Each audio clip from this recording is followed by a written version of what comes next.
Well, comedian Dave Chappelle was attacked on stage last night in Los Angeles. It's a horrendous example of how comedy is coming under threat to the point that performers are literally now in fear of their lives. Joining me now is wrestling superstar and TV host Tyrus, whose new book, Just Tyrus, is storming the charts. Tyrus, and a cracking read, along with stand-up British comedian Dane Baptiste. Welcome to both of you. Tyrus, let me start with you. We saw what happened at the Oscars. And in a way, I could see how that happened because there was history between Chris Rock and Will Smith. Will Smith, I think, misconstrued that Chris Rock was deliberately taunting his wife about a medical condition, and so on. It's a barroom brawl that goes on up and down the country all the time. This is much more sinister, it seems to me, because whoever did this to Dave Chappelle, I think probably doesn't know him, probably is reacting to all the debate about his comedy, about his jokes about the trans community. And that, to me, is on a different level. What's your view?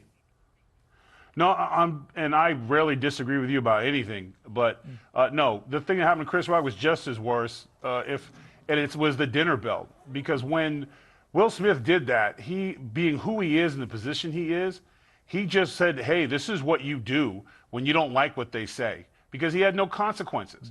He wasn't dragged off by security and thrown out and embarrassed and humiliated. He literally went back to his seat and then talked more trash.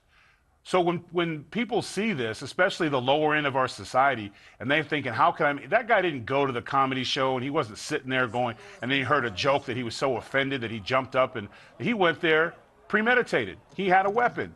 He was there because two things were going to happen. One, he was going to get a lot of attention. He was going to be on the news, and he'd be able to say whatever political thing he wanted to say and how comedy is this and that. The only thing he didn't count on was that Dave Chappelle works out. He's shredded like a Julian salad. He hangs out with Busta Rhymes, who's like a biscuit away from 300 pounds, and he's got a really serious security team. As Snoop's former bodyguard, I had a very similar situation, and I left the guy just as twisted. So he got some real-life consequences, so hopefully all the woke that see that we can make a statement by going after comedians, they'll think twice, because this is what happens in the real world. Well, you know what, Tyrus? I'll say, Tyrus, yeah.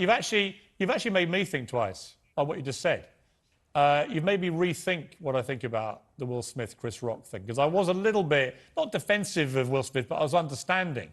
But in terms of the precedent that it's set, I think you make a very good point.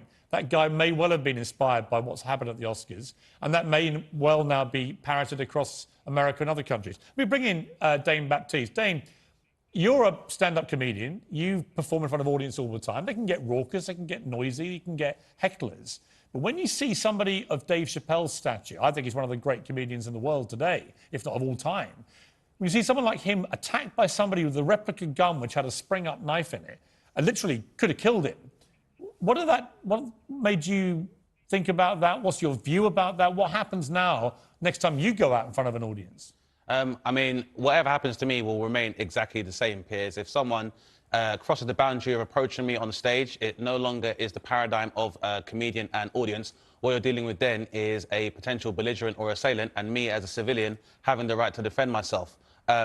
With that being said, I am not somebody who is adverse to the plight of the trans community or the transgender community, but at the same time, I think anyone who has taken the time to build context of Dave Chappelle and his narrative would understand that he has made it a point of principle, artistic principle, to hold America and the Western civilization under a microscope and examine various groups. And I think he does that from the position of fool.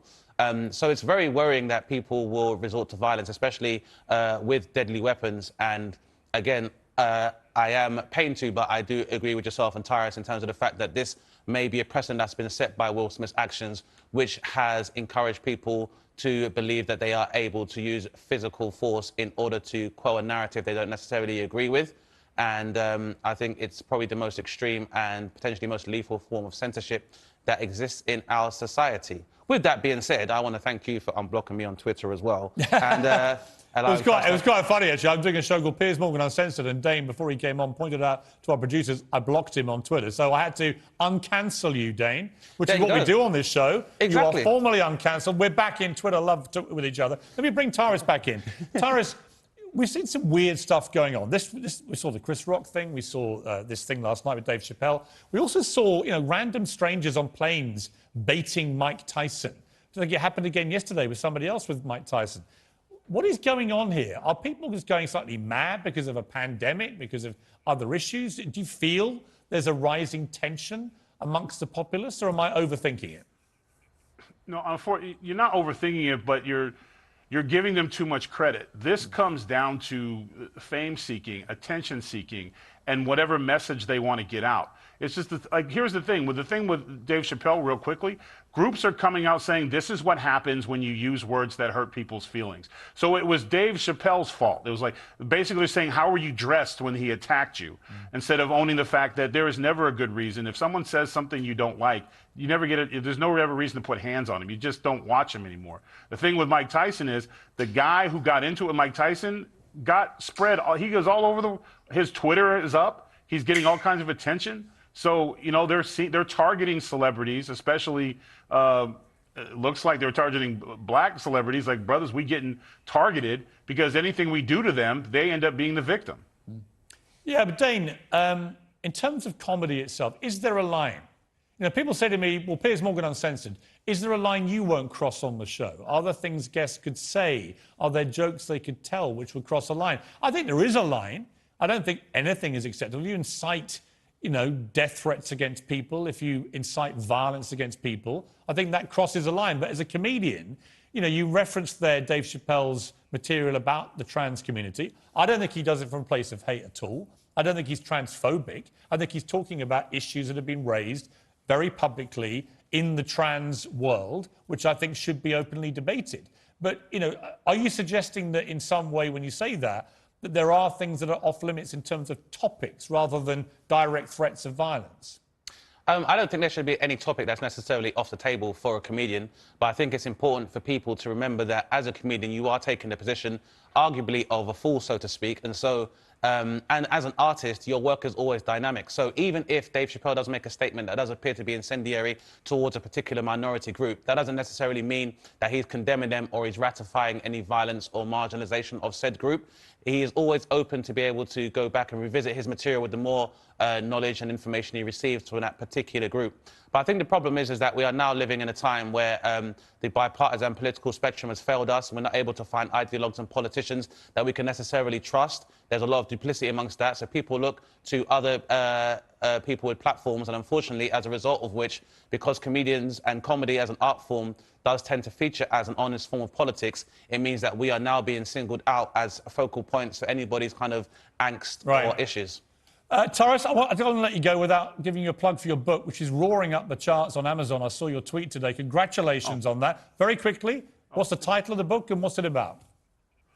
The name of the book is Just Tyrus, a memoir, and it's just basically about all the jobs I've had and been fired from. So it's a lot of stories of how you take failure and you turn it into something else, and how you transition from one to the other.